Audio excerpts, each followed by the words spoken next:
Hello, everyone. Welcome to 2022-23 Media Day here at the Trailblazers. We'll start today with President Dewayne Hankins. Thanks, Rasan. Well, thanks everyone for coming. Appreciate everyone's time today.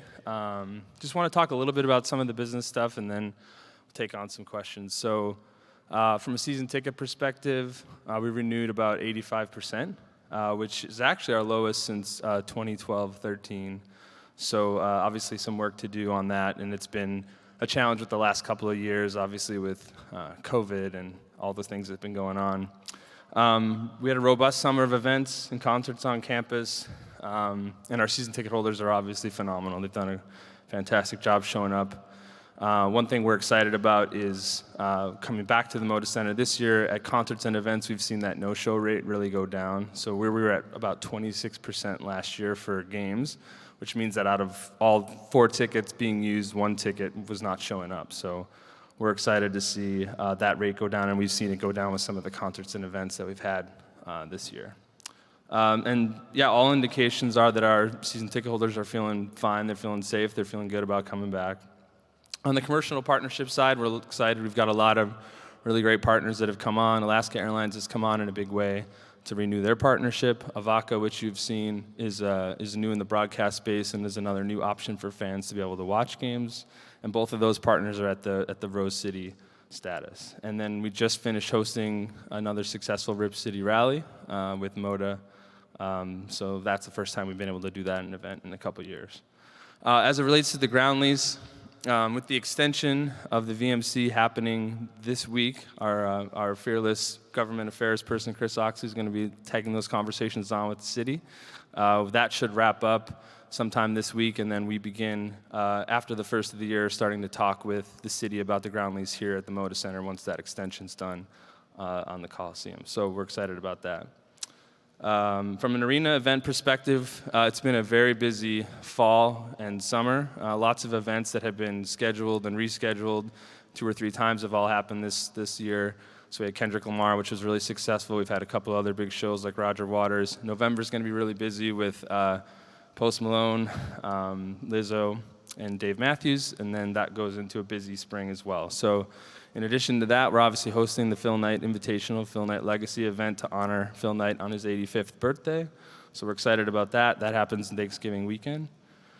And the last thing I would say is you might have heard we're not going to travel our broadcast team. We are going to consider doing that.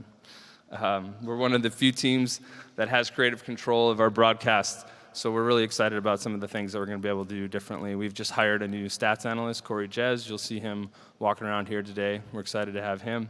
And did a deal with Second Spectrum.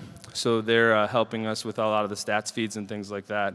And there'll be a new look and feel to our broadcast as a whole. And then finally, excited about doing a documentary series. We're calling it The Trail. It's going to be 8 episodes long and should debut in mid-October. So this will be a way for fans to get to know the players, get to know the team behind the scenes off the court, as well as all their great exploits they do on the court. So with that, take any questions that folks have. Sorry, Rasan, doing your job for you. No, you're good. With questions, just please raise your hand, name and affiliation as you before you speak. Hey, Mike. Good to see you.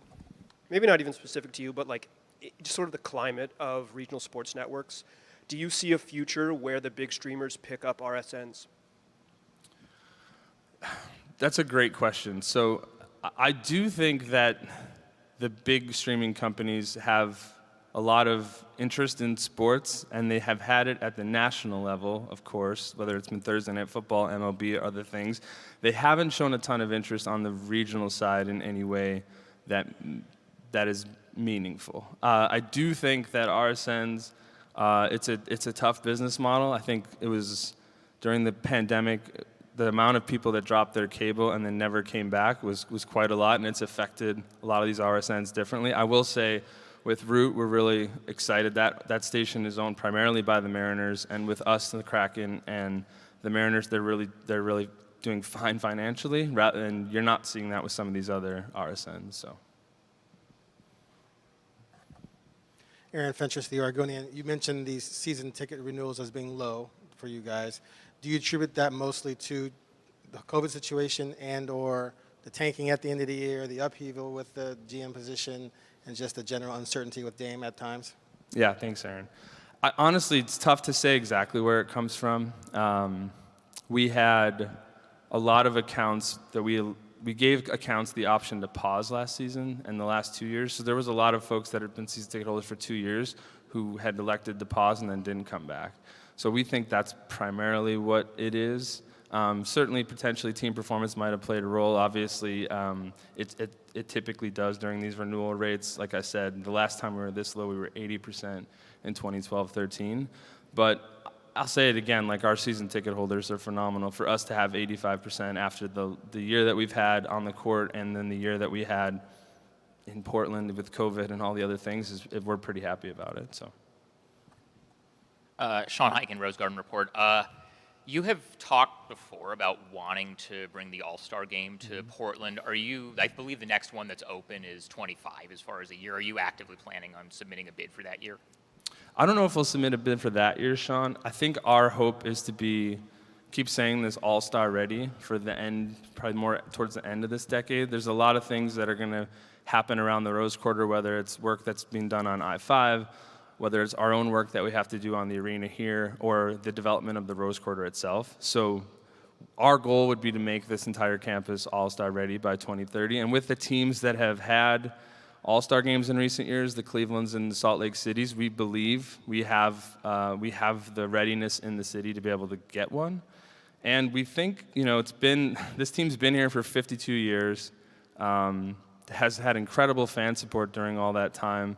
And whether it was, Harry Glickman, who helped bring the vision of this team forward, or Paul and Jody, who've supported this team for the last 35 years, we feel like there's really a desire, and the fans here deserve to have that All-Star game. So we're going to be pushing for it for sure.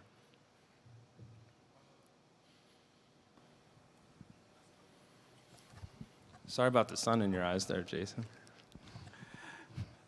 Aaron Fentress, the Oregonian. Can you elaborate more on what it takes to become All-Star Ready? Yeah, absolutely.